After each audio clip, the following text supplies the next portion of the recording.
지금 저와 여러분은 고난주간을 지나고 계십니다.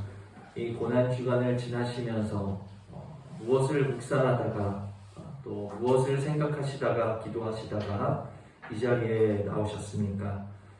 혹시 아까 제가 기도할 때 나누어 드린 것처럼 어느새 우리의 눈이, 어느새 우리의 귀가 또 세상과 닮아져서 주님의 십자가를 보고도 눈물을 흘리지 못하고 주님의 음성을 듣고도 참으로 가슴치지 못하는 우리의 무뎌진 가슴이 아닌지, 이 고난주간에 더욱더 우리의 모습을 돌아보시고 살펴보실 수 있는, 그리하여 빛으로 더 가까이 나오실 수 있는 주님의 십자가만 우리의 마음에 참으로 우뚝 서실 수 있는 그런 고난주간 되시는 은혜가 있기를 원합니다.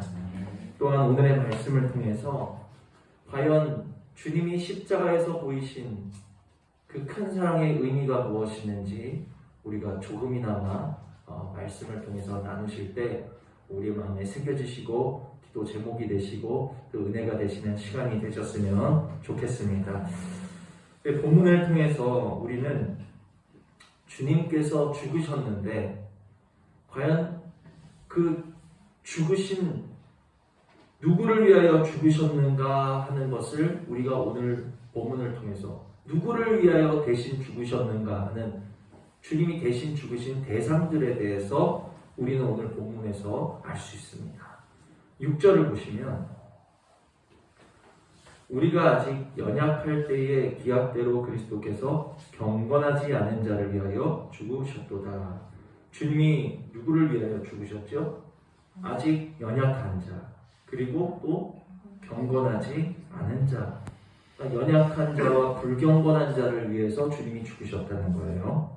또 8절을 보시면 우리가 아직 죄인 되었을 때에 그리스도께서 우리를 위하여 죽으심으로, 또 누구를 위하여 죽으셨습니까?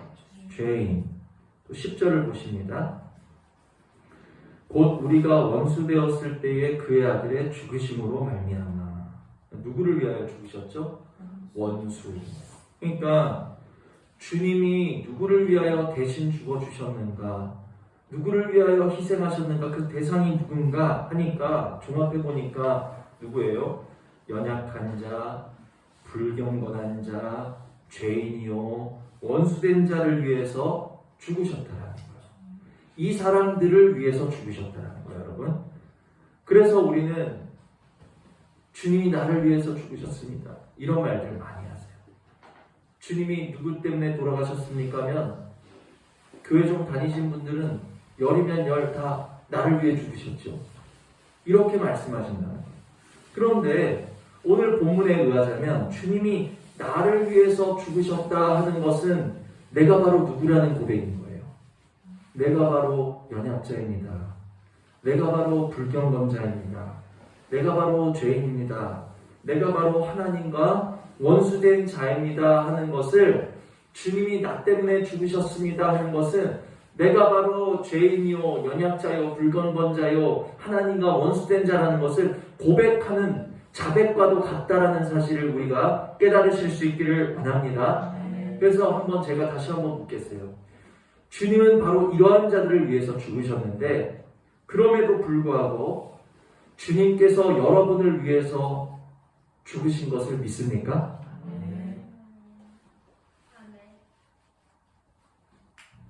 아멘이라고 하신 분들은 다 내가 죄인입니다, 내가 연약자입니다, 내가 불경건자입니다, 내가 바로 하나님과 원수된 자입니다 하는 것을 고백하신 것과 같다라는 것을 인정하시는 줄 믿습니다. 예, 그래서 로마서 4장을 보시면 그 위에 조금 4장 23절로 24절을 보십니다. 23절, 24절, 로마서 4장 23절, 24절 함께 읽습니다. 그에게 의로 여겨졌다 기록된 것은 아브라함만 위한 것이 아니요 의로 여기심을 받을 우리도 위함이니 곧 예수 우리 주를 죽은 자 가운데서 살리심이를 믿는 자니라. 아멘. 자, 또 5장 1절을 보십니다. 5장 1절. 5장 1절 함께 읽습니다. 시작. 그러므로 우리가 믿음으로 의롭다 하심을 받았으니 우리 주 예수 그리스도로 말미암아 하나님과 화평을 누리자. 아멘. 그래요. 우리는 그 믿음 무엇입니까? 주님이 나를 위해 죽으셨습니다. 내가 바로 죄인입니다. 내가 바로 연약자입니다. 내가 바로 불경건자입니다. 내가 바로 하나님과 원수된 자입니다. 그러나 주님은 나 같은 죄인을 위하여서 죽으셨습니다 하는 그 믿음, 죄인된 나를 위해서 죽으심을 믿는 믿음으로써 우리는 의롭다 하심을 얻게 되는 줄 깨달으시는 은혜가 있기를 원합니다. 또한 우리는 나를 위해서 주님이 죽으셨다 하는 그것을, 그 사실을 믿는 믿음으로써 구원을 받는다는 거예요. 그러므로 오늘 이 말씀을 전하고 들으시는 저와 여러분에게 한 가지 의의가 있다면 그 의의가 뭐예요? 그 의의는 믿는 의의라는 사실을 기억하시기를 바랍니다. 무슨 의의요? 믿는 의의. 우리가 소유하고 있는 의의, 유일한 의의라는 것은 믿는 의의밖에는 없다라는 것을 이 시간에 고백하실 수 있어야 된다라는 겁니다. 자, 그런데 무슨 소리입니까? 목사님, 제가 얼마나 선한데요? 제가 얼마나 정직한데요? 제가 얼마나 저의 삶을 성실하게 살았는데 나에게 의의가 믿는 의의밖에 없다니, 살펴보면 내 안에 얼마나 많은 의의가 있는데요. 이렇게 혹시 반문하실 수 있을지도 모르겠습니다. 우리가 믿는 의 외에 스스로 자랑할 만하고 스스로 뭔가 내세울 만하고 의지할 만한 의의가 하나라도 있다면 그리스도와 우리는 상관이 없는 사람들이라는 것을 이 시간에 분명히 아셔야 된다. 그리스도께서는 의의가 있는 사람을 위하여서 죽이실 필요가 없었다라는 거죠. 의의가 없는 자들을 위하여서 오셨고 의의가 없는 우리들을 위하여 죽으셨다는 것을 분명하게 깨달으시고 시인하시고 고백하실 수 있는 은혜가 있기를 원합니다. 그래서 마가복음 2장 17절에 주님이 뭐라고 말씀하셨는가? 건강한 자에게는 의사가 쓸데없고 병든 자에게라야 쓸데있느니라. 나는 의인을 부르러 온 것이 아니요 누구를 부르러 왔다? 죄인을 부르러 왔느니라. 이것을 기억하셔야 됩니다. 그런데 우리는 순간순간 한 번씩 드러나는 어떤 우리의 선함과 우리의 지혜와 우리의 착함과 우리의 명철과 이러한 것들 때문에 내 안에 의의가, 믿는 의 외에 육신으로서 뭔가 내세울 만한 의의가 있는 줄로 우리가 착각을 할 때가 많이 있다는 거예요. 이 시간에 가장 먼저 못 박으셔야 될 것은 나에게 의의라는 것은 믿는 의밖에 없다라는 것, 그 한 가지를 우리 마음에 명심하시고 내가 믿는 의 외에 내세우는 내 육신으로서 나오는 모든 의는 이 시간에 십자가에 완전히 못 박아지게 하여 주시옵소서. 먼저 간구하시는 은혜가 있기를 원합니다. 그래서 요한복음을 보십니다. 요한복음 9장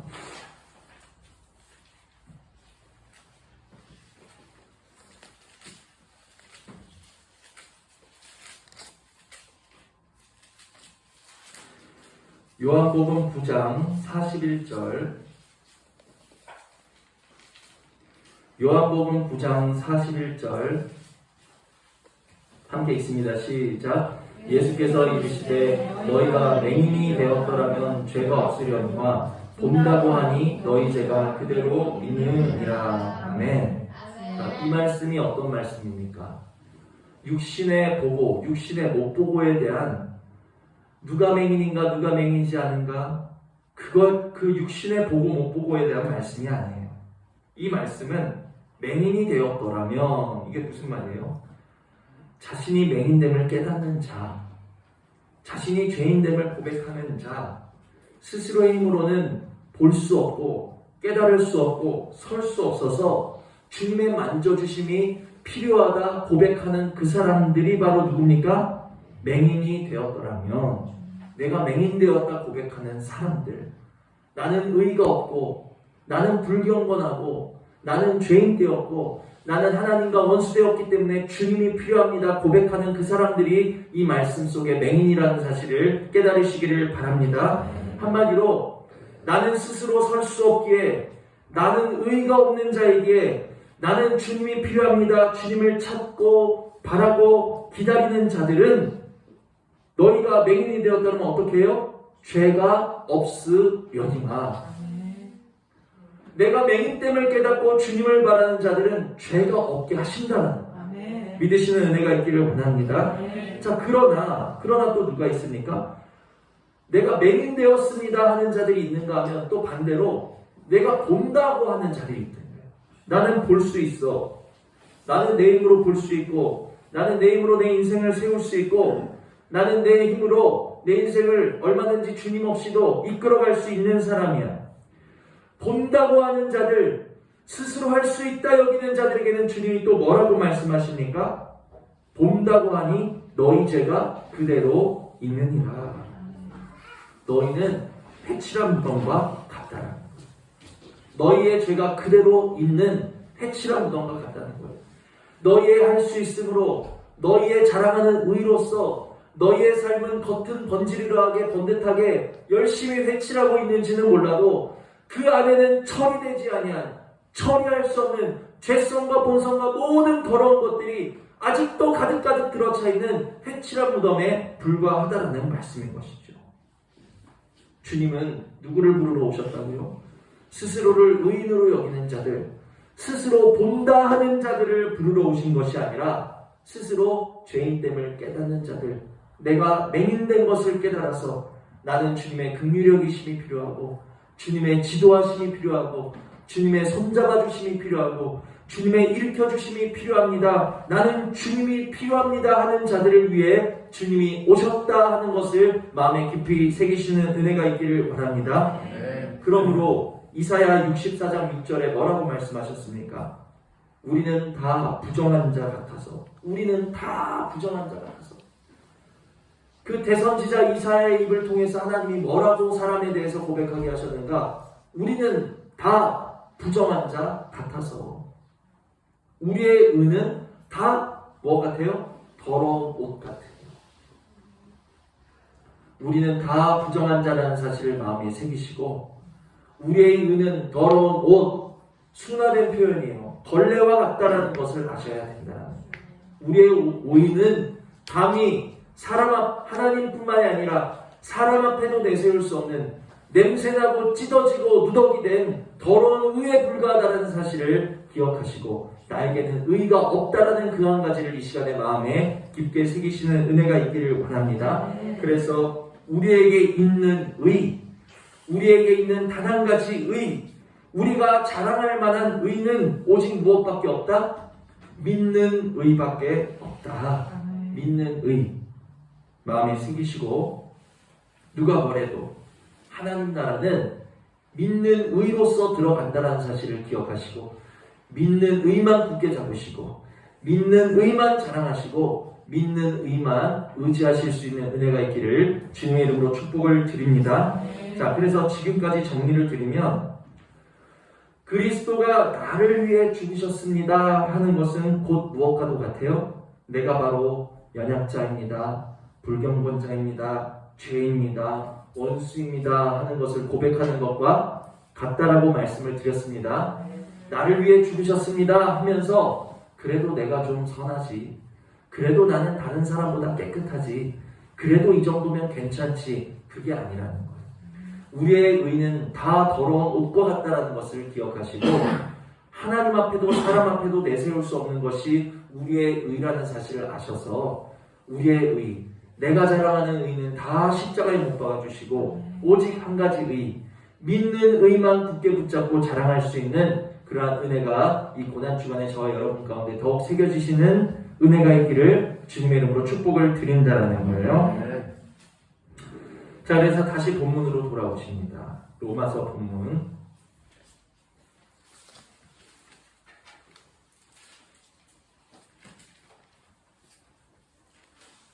자, 그래서 6절을 우리가 보시면 6절, 우리가 아직 연약한 때에 기약대로 그리스도께서 경건하지 않은 자를 위하여 죽으셨도다. 자, 우리가 아직 연약할 때에, 자, 아직 연약하다라는 것을 우리가 기억하시고, 또 8절을 보시면 우리가 아직 죄인 되었을 때에 그리스도께서 우리를 위하여 죽으심으로, 자, 아직 연약한 때에 우리를 위하여 죽으셨고 또 아직 죄인 되었을 때에 그리스도께서 우리를 위해 죽으셨대요. 이 6절과 8절에 무엇이 반복되고 있죠? 네, 아직이라는 단어가 반복되고 있어요. 이 아직이란 단어 속에 감춰진 은혜가 큽니다. 이 아직이라는 단어에 대해서 우리가 어떻게 이해하세요? 우리가 아직 연약할 때에 라는 말씀을 보실 때 이 말씀을 어떻게 해석을 하십니까? 우리가 이전에 연약할 때에, 우리가 이전에 죄인 되었을 때에, 우리가 아직 어리고 아직 부족할 때에, 아마 이런 뜻으로 이전에 우리가 뭔가 불경건하고 이전에 우리가 죄인 되었고 지금같이 못할 때 아직, 아마 이런 뜻으로 이해하실 것입니다. 근데 이 아직에 대해서 제가 참 혹시 이 안에 무슨 의미가 있을까 말씀을 살펴봤더니, 아직이라는 단어는 헬라어로 에티라는 단어예요. 에티. 이 시간을 꾸며주는 부사입니다. 그런데 이 에티라는 단어가, 이 본문에서 아직으로 쓰인 이 에티라는 단어가 다른 본문에서는 어떻게 쓰이냐면, 고린도전서 15장 17절에서 에티는 여전히 라는 단어로 쓰이고 있어요. 그리고 마태복음 5장 13절에서 에티는 후에라는 뜻으로 쓰이고 있습니다. 그러면 이 에티가 지금 이 본문에서는 우리가 아직 연약할 때에 이전에라는 의미로 쓰이고 있어요. 우리가 아직 연약할 때에 그리스도께서 우리를 위해 죽으셨다는 것은 우리가 이전에 어리고 미숙할 때만 우리를 위해 죽으셨다 이 뜻입니까? 그것이 아니고, 이 아직이라는 단어가 다른 본문에서 어떻게 사용되어지는가를 보니까 다른 본문에서는 여전이라는 뜻으로 쓰이고 이후에라는 뜻으로 쓰인다는 거예요. 그렇다는 것은 뭐예요? 우리가 이전에 연약할 때도 우리를 위해서 죽으셨지만 그때만 우리를 위해서 죽으신 것이 아니라 언제? 지금도 여전히 연약한 우리를 위해 주님은 죽으시는 분이고, 앞으로도 설사 우리가 연약할지라도 그런 우리를 위해서 죽으신 분이라는 뜻을 갖고 계시다는 것을 우리 마음에 깊게 새기시는 은혜가 있기를 원합니다. 그러니까 주님이 이 말씀을 통해서 이렇게 말씀하시는 거예요. 나는 너의 지난날의 약함만을 위해서 죽은 것이 아니라, 네가 오늘 여전히 약한다 할지라도, 네가 앞으로도 실패하고 넘어지고 약한 모습을 보인다 할지라도 그런 너를 위해서, 너의 모든 시간을 위해서 내가 죽었다는 것을 믿어라. 아멘. 할렐루야. 아멘. 우리 모든 시간의 약함을 다 품으시고, 우리 모든 시간의 불경건한 것을 다 품으시고, 우리 모든 시간에 우리 육신의 생각으로 하나님과 원수되고 거역하는 것을 다 참으시고 품으시고, 주님은 그러한 죄인들을 위해서 죽으셨다. 아멘. 내가 기억하는 이전까지의 죄만 가지고 돌아가신 것이 아니라 나의 과거와 나의 지금과 나의 앞으로 천국 갈 때까지의 모든 죄악을 주님께서는 다 품에 끌어안으시고 십자가에 오르셨다라는 것을 믿으시는 저 여러분 되시기를 주님의 이름으로 축복을 드린다라는 거예요. 주님이 내 과거와 현재와 미래의 모든 허물을 다 끌어안으시고 나를 아시고 십자가에서 죽으시고 그 안에 나를 살리셨다. 이 사실만큼 우리에게 자유를 주고 우리에게 평화를 주고 우리에게 안식을 주는 말씀은 없다라는 것입니다. 그렇다면 주님이 우리의 과거와 우리의 현재와 우리의 미래의 모든 허물과 거역된 것들을 다 끌어안으시고 죽으셨는데, 그럼 이제 남아있는 우리의 할 일은 뭘까요? 모든 연약과 불공정과 죄와 하나님과 원수된 것들을 이제 주님께서 2000년 전에 이미 다 해결하셨는데 오늘을 살아가는 저와 여러분들의 모습은 어떻게 해야 될까요? 주님이 다 해결하셨으니 어떤 사람들이 말하는 것처럼 야, 안심하면서 그냥 기뻐하면서만 살면 된다. 육체의 소원 따라 살아도 주님이 다 해결하셨으니까 믿는 마음만 있으면 내 마음대로 하고 즐기고 살아도 된다. 그겁니까? 모든 죄 허물과 죄 사함을 받은 우리가 살아가야 할 하루하루의 모습은 어떤 모습인가? 내 과거와 내 오늘과 내 미래의 나를 위하여서 주님이 감당하셔야 되만 했던 그 십자가의 무게, 내 죄의 무게를 어제보다 오늘보다 내일 더 무겁게 날마다 깨달으시면서 주님, 이러한 나의 죄와 허물을 위해서 주님이 십자가를 지셨군요. 주님의 십자가의 무게를 하루하루 갱신하시면서 우리는 가슴 치시고 애통하셔야 된다는 것을 깨달으시기를 바랍니다. 또한 그 주님, 내 모든 나조차 알지 못하는 미래의 죄까지도 주님이 다 끌어안으시고 십자가에 올라가실 만큼 나를 사랑하신 주님을 나도 더 사랑하고 나도 더 의지하고 그리스도 안에서 성령의 전으로 지어져 가야 하는 것이 우리들의 사명이라는 사실을 깨달으실 수 있는 은혜가 있기를 주님의 이름으로 축복을 드립니다. 자, 그래서 지금까지 말씀을 정리를 하면 그리스도께서 나를 위해서 죽으셨다는 것은 무슨 의미입니까? 내가 바로 연약자, 불경건자, 죄인, 원수되는 것을 고백하는 것과 같은 것인데 지난날에만 그런 것이 아니라 오늘도 여전히 앞으로도 계속 우리의 모든 죄와 허물과 거역함과 모든 원수되는 것을 다 끌어안으시고 죽으신 주님의 그 행하신 것들을 믿는 것, 그것이 우리의 일이라는 사실을 기억하시고 그 믿는 의만이 주님의 그 십자가 공로를 믿는 의, 완전한 공로, 과거뿐만 아니라 오늘도 앞으로도 나를 자유하게 하실 그 완전한 그 십자가의 공로를 믿는 의만이 우리가 가장 자랑할 수 있고 의지할 수 있는 단 하나의 의가 된다는 것을 우리 마음에 새기셔야 된다라고 제가 지금까지 말씀을 드렸습니다. 자, 그럼 마지막으로 우리가 살펴볼 것은 주님이 왜 이렇게까지 하셔야 되냐는 거예요. 과거뿐 아니라 내 여전히 오늘도 범죄하는 내 모습과 또 앞으로 나조차 알지 못하는 미래까지 우리 죄를 위해서 대신 죽으신 것은 왜일까? 뭔가 이렇게 엄청난 사함을 주셨다는 것을, 나에게 엄청난 선물을 주셨다는 것은, 구원의 선물을 주셨다는 것은 뭔가 나에게 바라는 것이 있으셔서, 뭔가 저와 여러분에게 기대하는 것이 있어서 우리를 위해 십자가를 지신 것이 아닐까 하는 그런 생각을 하실 수 있어요. 예를 들어서 예수님이 저를 위해서 죽으신 것은 내가 정 목사를 위해서 대신 십자가에서 죽음으로써 나의 생명을 그의 마음밭에 뿌리면 그가 많은 선한 열매를 결실할 수 있겠지 하는 그런 결실을 기대하고 죽지 않으셨겠느냐 하는 말이에요. 지난 주일에도 전해드렸지만 우리가 가불당에 대한 말씀을 드렸습니다. 가불당은 뜻이 뭐였죠? 쓸모없는 땅, 버림받은 땅. 뭐가 가불당이에요? 그때 갈릴리 20성읍이 가불당이 아니라 뿌려도 결실을 기대할 수 없는 돌짝밭, 가시와 엉겅퀴가 가득한 그 땅이 가불당. 결국 제 마음이 가불당이고 오늘 혹시 여러분 마음 땅이 가불당이라는 거예요.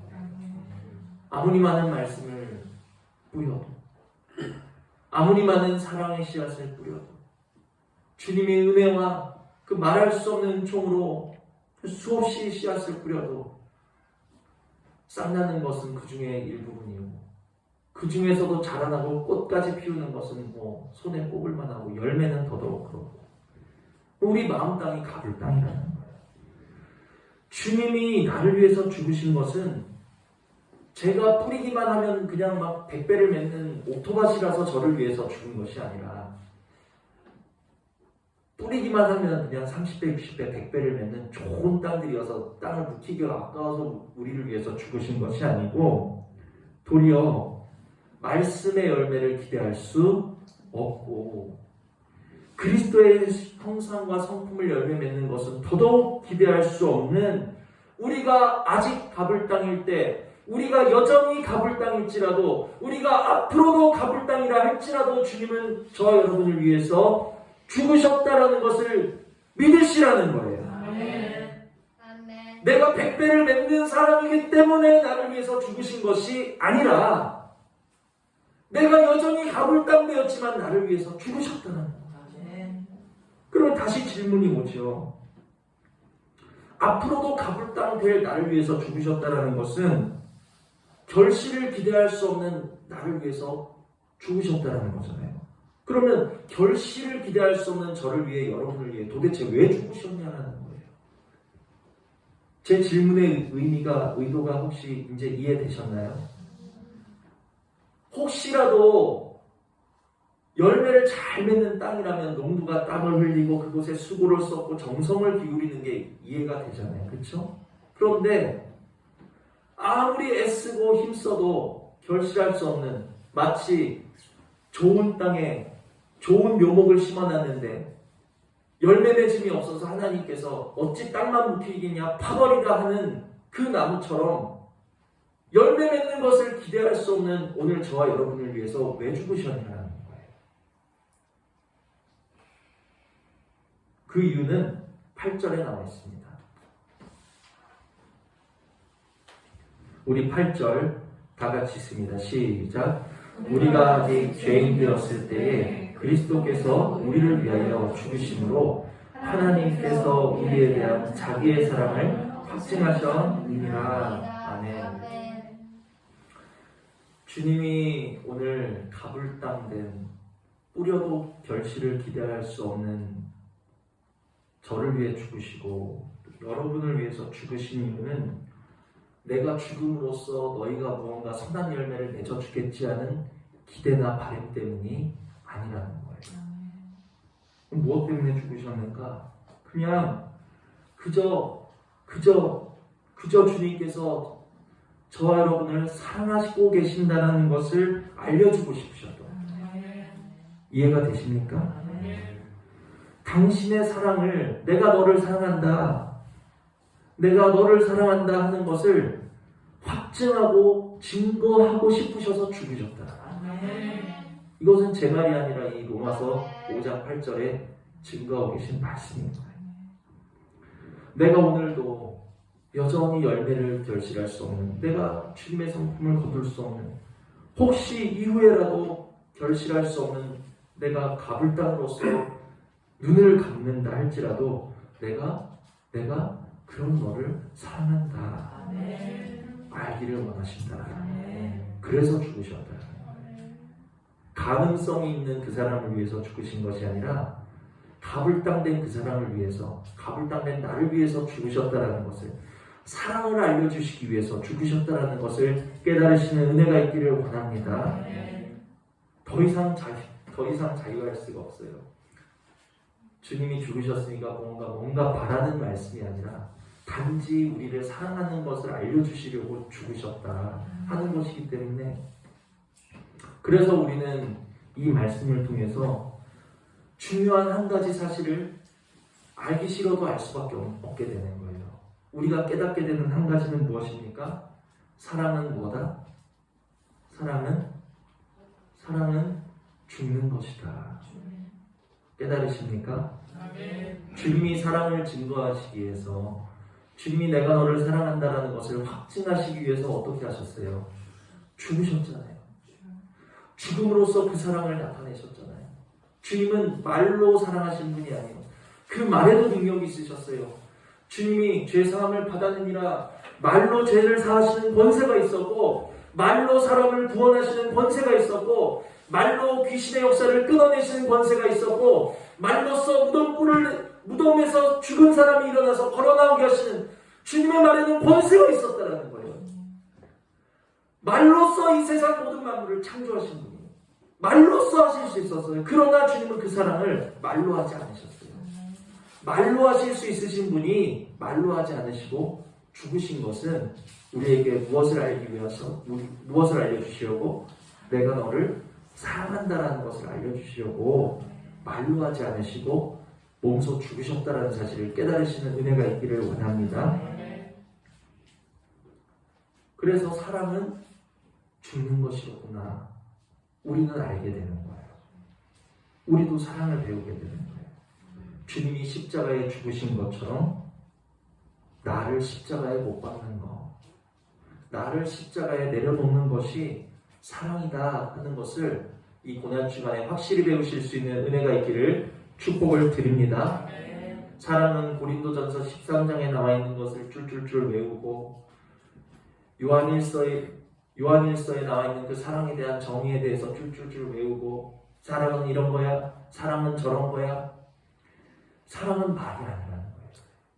사랑은 말이 아니고 사랑은 십자가에 주님이 우리를 사랑하사 십자가에 죽으신 것처럼 사랑은 형제를 위해서, 이웃을 위해서 나를 내려놓고 내 자랑을 내려놓고 내 주장을 내려놓고 내 옳음을 내려놓고 그를 향한 미움과 판단과 정죄를 십자가에 못 박고 내려놓는 것, 그것이 바로 사랑이라는 것을 깨달으실 수 있는 은혜가 있기를 바랍니다.